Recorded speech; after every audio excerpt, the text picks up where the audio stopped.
जय Shri Swaminarayan. Standard 7 social science, chapter number 5 India, agriculture, industry and transportation. Dear student, in our previous lecture, in this I have taught you about the agriculture and industry. Today I am going to teach you about the transportation of India. विद्यार्थियों, हमने हमारी पिछली कक्षाओं के अंदर, अपनी पिछले lectures के अंदर एग्रीकल्चर और इंडस्ट्री ऑफ इंडिया के बारे में हमने डिस्कस कर चुके हैं। अब आज हम लोग जो आपको बताने जा रहे हैं ट्रांसपोर्टेशन, इंडिया के अंदर transportation. As you know, transportation एक बहुत ही transfer of passenger and goods from one place to another can be done easily with the arrangement of the transportation. देखो, आने जाने की जो सुविधाएं होती हैं उसे हम ट्रांसपोर्टेशन कहते हैं। देखो, ट्रांसफ़र क्या करता है? Transfer of passenger and goods, वस्तुओं का और पैसेंजर का जो ट्रांसफ़र करता है एक स्थान से दूसरे स्थान पर, done easily with the arrangement of transportation. ये अरेंजमेंट ऑफ ट्रांसपोर्टेशन, ये सब कुछ संभव होता है arrangement of transport in India. अब हम लोग इंडिया के अंदर बात करें तो देखो, हमारे यहाँ रोडवेज है, रेलवे, वाटरवेज, एयरवेज, रोपवेज और पाइपलाइंस। इसके अतिरिक्त पाइपलाइन भी है। तो देखिए, roadways, railway, waterways, Airways, ropeways और अगर हम फिर से एक और बात करें तो पाइपलाइन से हम लिक्विड वस्तुएं भेज सकते हैं। सबसे फर्स्ट हम लोग going to discuss about the roadways. तो देखिए, यहाँ अगर रोडवेज की बात करें तो ये पूरे देश में हमारा जाल फैला हुआ है। There is speciality, the special benefit of roadways. Roadways का हमें बहुत बड़ा बेनिफिट है। Roads are connect to village and provide the facilities of transportation to the villages. देखो, ये रोड जो है वे हैं वो गाँव तक जुड़े हुए हैं। गाँव को शहरों से जोड़ते हैं, शहरों को गाँवों से जोड़ते हैं। इवन मतलब हमारे बॉर्डर प्लेसेस के स्थानों को भी जोड़ते हैं। तो इसलिए देखिए, ये सबसे हमारे लिए महत्वपूर्ण है। The roadways of India is the biggest one of the world. विश्व में सबसे बड़ा, है ना, सबसे बड़ा हमारा यहाँ रोडवेज नेटवर्क है। तो ध्यान दें, on the exclusive characters of advantage क्या है कि it reaches the smallest village. देखो, यहाँ छोटे से छोटे गांव तक इसकी पहुँच है, मतलब वहाँ तक पहुँचता है रोड। ठीक है, ये हमारे ट्रेन के लिए हमें संभव नहीं है कि हम एक छोटे से छोटे गांव, छोटे से छोटे कस्बे तक पहुँचाए जहाँ रोड ऐसा है जहाँ हम पहुँचा सकते हैं। The road network of India is one of the largest network in the world. विश्व में एक बार ध्यान रखें, one of the largest network है वर्ल्ड के अंदर। There are 4 major types of road, है ना। मुख्य रूप से 4 तरह के रोड होते हैं: village road, district road, state highway और national highway. Village road connects the village with the main city of taluka and districts main city. देखो, विलेज रोड होता है अपने विलेज, गांव से शहर को, है ना, बड़े टाउन हैं, सिटी, कैपिटल सिटी है, चाहे तालुका से इसको कनेक्ट करता है। तो ध्यान रखना, विलेज रोड के अंतर्गत क्या होता है कि village road connects village with taluka, district, state और the main road of the nation और विद अदर विलेज। एक गांव से दूसरे गांव को कनेक्ट करता है। इसके अतिरिक्त उससे कोई बड़ी शहर है वहाँ पे इसके अतिरिक्त यहाँ पे कैपिटल सिटी से भी कनेक्ट करता है और मेन रोड हाईवे से भी कनेक्ट करता है। ये विलेज रोड होता है। नेक्स्ट में होता है district road. District road connects the main center of cities and taluka. District they connect the major center of the district. District के मेजर सेंटर्स को कनेक्ट करता है। तो मतलब ध्यान देना, district road connects the main center, मुख्य center and cities with the taluka, taluka की शहरों से जोड़ता है। नेक्स्ट आता है आपका state highway. They connect the capital of the district headquarter and important cities. अब ये जो आपका स्टेट हाईवे होता है which connect the capital city से डिस्ट्रिक्ट हेडक्वार्टर और इम्पोर्टेंट सिटीज़ से इसको कनेक्ट करता है, इम्पोर्टेंट सिटीज़ और डिस्ट्रिक्ट हेडक्वार्टर से। ठीक है, तो इस तरह आपने देखा ये डिस्ट्रिक्ट रोड जो होता है स्टेट हाईवे होता है, तो मेजर स्टेट का होता है capital city with the district and headquarter of important cities. Last one है नेशनल हाईवे। तो देखिए नेशनल हाईवे जो है वो हमारा national highway is the most important highway. देखो नेशनल हाईवे हमारा सबसे महत्वपूर्ण है। It connects one state with another, एक स्टेट के साथ दूसरे स्टेट का साथ उसे जोड़ता है। It connects the main cities. देखो ये जो नेशनल हाईवे होता है वो main cities, port, administrative headquarters etcetera आदि को जोड़ता है। There are approximately 50 national highway हैं। हमारे देश के अंदर लगभग 50 नेशनल हाईवे हैं। तो देखिए नेशनल हाईवे बड़ी सिटीज़ को, कैपिटल सिटी को, पोर्ट को, एडमिनिस्ट्रेटिव सेंटर्स को ये हमारा यहाँ जोड़ते हैं। अकॉर्डिंग टू 2009 के according there are about 228 large और small national highway, out of which the highway number 7 is the longest. और उसमें देखो हाईवे नंबर 7 जो है वो सबसे लंबा हाईवे है।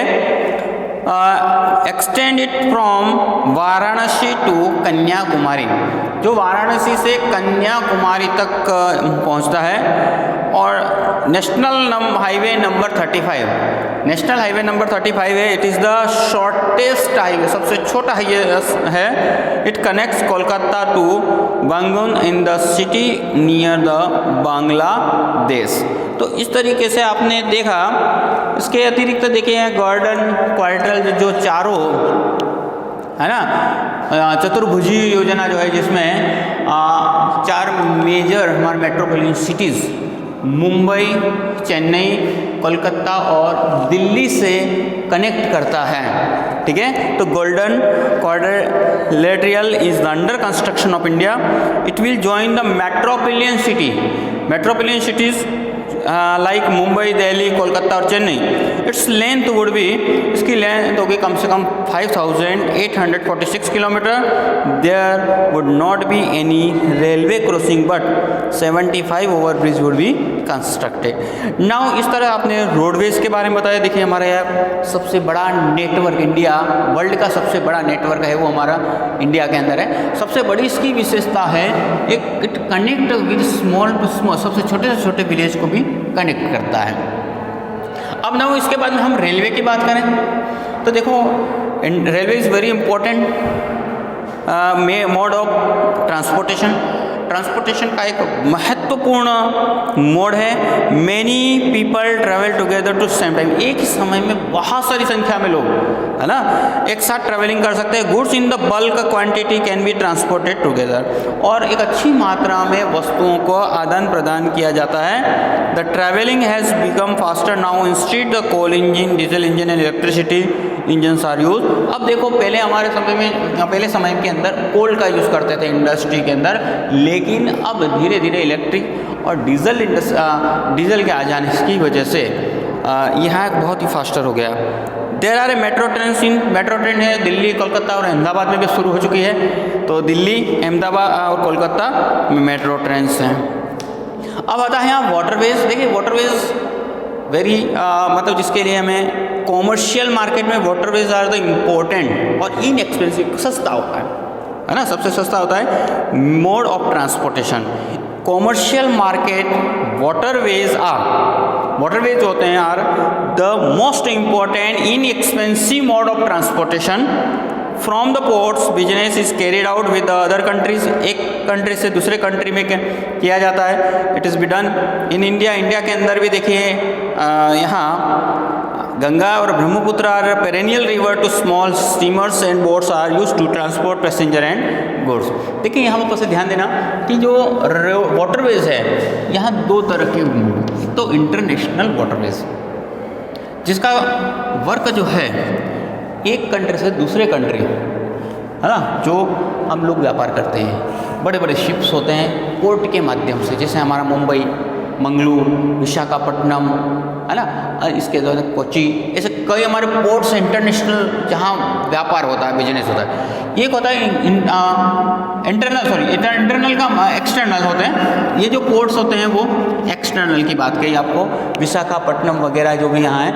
अब इंटरनल के अंतर्गत देखिए हमारे यहाँ पे बहुत कम है, कुछ एक जो रिवर हैं जैसे गंगा और यमुना जो पेरेनियल पूरे साल भर बहती हैं, इसी नदियों में हम स्मॉल बोट्स के माध्यम से, छोटे बोट्स के माध्यम से, छोटे शिप के माध्यम से हम लोग एक जगह से दूसरी जगह व्यापार वस्तुओं को पहुंचाने का और पैसेंजर को पहुंचाने का काम करते हैं। तो इस तरह आपने देखा यहाँ पे इंटरनल वाटरवेज और एक्सटर्नल, ठीक है। तो एक्सटर्नल वापस से, इंटरनल का मतलब जो हमारे देश के अंदर ही एक जगह से दूसरे जगह, गंगा और यमुना इसके लिए बेस्ट एग्जाम्पल है। ब्रह्मपुत्र रिवर के ऊपर भी कुछ प्लेसेस पे बने हुए हैं। और ये जो एक्सटर्नल है वो हमारे पोर्ट के माध्यम से, पोर्ट के माध्यमों से, पोर्ट का मतलब बंदरगाह, ठीक है। कंडला गुजरात के अंदर हम देखे थे, कंडला बंदरगाह है। फिर इसके बाद में मुंबई है, मंगलुरु है, कोच्चि है, तिरुवनंतपुरम है, ठीक है। इसके बाद में विशाखापट्टनम है। ऐसे कई हमारे पोर्ट बने हुए हैं जहाँ से हम विदेशों में, फॉरेन में हमारी वस्तुओं को भेजते हैं। तो इस तरह हमारे यहाँ वाटरवेज की बात करें तो इंटरनल और एक्सटर्नल है। अब आता है airways, fourth one is the airways. तो देखिए in present time in order to reach from one place to another short span of time, कम समय में पहुंचने का एक उत्तम साधन है वो हमारा एयरवेज है। अब देखो यहाँ एयरवेज है वो इंडियन एयरलाइंस। अब यहाँ दो तरह की हैं, ध्यान दें, एक तो domestic and another is international, है ना। जिस तरह हमने वाटरवेज में पढ़ा था, इंडियन एयरलाइंस जो है वो आपका डोमेस्टिक, डोमेस्टिक का मतलब हमारे देश के अंदर से, मान लो अहमदाबाद से आपको मुंबई जाना है, अहमदाबाद से आपको चेन्नई जाना है, अहमदाबाद से मुंबई जाना है, या मुंबई से आपको चेन्नई जाना है, या मुंबई से आपको कोलकाता जाना हो, तो ऐसे जो होते हैं वो हमें डोमेस्टिक, और इसकी जो हमारे करता है इंडियन एयरलाइंस, इस डोमेस्टिक का मांग की जो पूर्ति करता है वो हमारा इंडियन है। कुछ होता है जैसे हम फॉरेन में जाते हैं वो हमको इंटरनेशनल एयरवेज कहते हैं, है ना। Just like we want to be go from America है, इधर ऑस्ट्रेलिया है और कनाडा है, एनी ऑफ अदर कंट्रीज, तो वो हमारा इंटरनेशनल एयरपोर्ट कहलाता है। तो यहाँ airways is use, airports are constructed for landing and take off the aeroplane, ठीक है। एयरपोर्ट्स होते हैं और एयरपोर्ट देखो, ठीक है, तो एयरपोर्ट्स किस लिए कंस्ट्रक्टेड होते हैं? For the landing and take off the aeroplane, aeroplane को उड़ाने के लिए। द इंटरनेशनल एयरपोर्ट लोकेटेड, अब देखो यहाँ इंटरनेशनल जो हमारे यहाँ कंट्री के अंदर है वो अहमदाबाद, मुंबई, दिल्ली, कोलकाता, चेन्नई, तिरुवनंतपुरम। देखिए यहाँ ध्यान रखना कि जो इंटरनेशनल हमारा एयरपोर्ट है भारत के अंदर मुंबई में है, अहमदाबाद में है, दिल्ली, कोलकाता, चेन्नई और तिरुवनंतपुरम। ये जो हमारा इंडियन एयरलाइंस प्रोवाइड सर्विस, अब देखो ये इंडियन एयरलाइंस जो प्रोवाइड करती है वो डोमेस्टिक के लिए, एयर इंडिया जो प्रोवाइड करती है वो हमारे इंटरनेशनल ट्रैवल के लिए होती है। तो इस तरह से आप लोग ध्यान दें कि यहाँ जो स्पेशली जो एयरपोर्ट्स हैं वो दो तरह के हैं, एक तो डोमेस्टिक एयरपोर्ट्स हैं और दूसरा है इंटरनेशनल। इंटरनेशनल केवल हमारे कुछ ही जगहों पर हैं जिसमें मुंबई, दिल्ली, कोलकाता, चेन्नई, बेंगलुरु, हैदराबाद, तिरुवनंतपुरम, अहमदाबाद, पुणे, अमृतसर, और जबकि दूसरे जो हमारे नेशनल एयरपोर्ट्स हैं वो हंड्रेड्स हैं, वो अनेक सिटीज़ के अंदर हैं, है ना। अब इसके बाद में इंडियन एयरलाइंस की बात आई थी, आपको वापस से बता देते हैं कि Indian airlines provide the service for domestic travel. अगर हमारे डोमेस्टिक ट्रैवल का मतलब ध्यान रखना कंट्री के अंदर एक जगह से दूसरी जगह पर जाना। और इसके बाद में एयर इंडिया प्रोवाइड्स करती है हमें फॉरेन ट्रैवल के लिए सेवाएं देती हैं। सम प्राइवेट एयरप्लेन जो होते हैं हमारे, जो हमारे यहाँ के कंपनीज ऑल्सो प्रोवाइड सर्विस। फिर यहाँ आज का जो हमारा यहाँ लास्ट जो बचा है वो है ropeway. In mountainous region, mountain regions के अंदर the transfer of passenger and goods is done by ropeway at some places. देखो यहाँ ध्यान देना, रोपवे का जो उपयोग है, पैसेंजर को हम इधर उधर से लाने और ले जाने के लिए, वस्तु को इधर उधर ले जाने के लिए माउंटेन पर्वतीय क्षेत्रों के अंदर जहाँ पे रोड बनाना संभव नहीं है, सच रोपवेज आर अवेलेबल। ये जो रोपवेज हैं वो कहाँ का पाए जाते हैं? पावागढ़, अंबाजी, सापुतारा, और इसके बाद में अभी भी लेटेस्ट में गिरनार के अंदर भी शुरुआत हुई है। इसके बाद में यहाँ पे राजगीर इन बिहार और फ्यू प्लेसेस इन हिमालयस के कुछ प्लेसेस के ऊपर भी इस तरह हमारे यहाँ शुरुआत हुई है। तो इस तरीके से आपने रोपवे के बारे में था। एक बात आती है हमारी पाइपलाइंस की, तो पाइपलाइन का जो माध्यम होता है जहाँ पे ऑयल रिफाइनरीज होती हैं, तो उन ऑयल रिफाइनरीज ऑयल को हमें एक प्लेस से भेजने के लिए हमारा और पाइपलाइन भी व्यवस्था है। तो इस तरह से आप लोगों ने आज हमारे इस चैप्टर को देखा है ना। तो फर्स्ट तो आपको ये बोलेंगे हम कि right in the map book. अगर मैप बुक अवेलेबल नहीं है आपके पास, ऐसी स्थिति में आप नोट में इस चैप्टर के नोट्स लिख करके क्वेश्चन आंसर्स को लिखें और उनको तैयार करें। जय श्री स्वामीनारायण।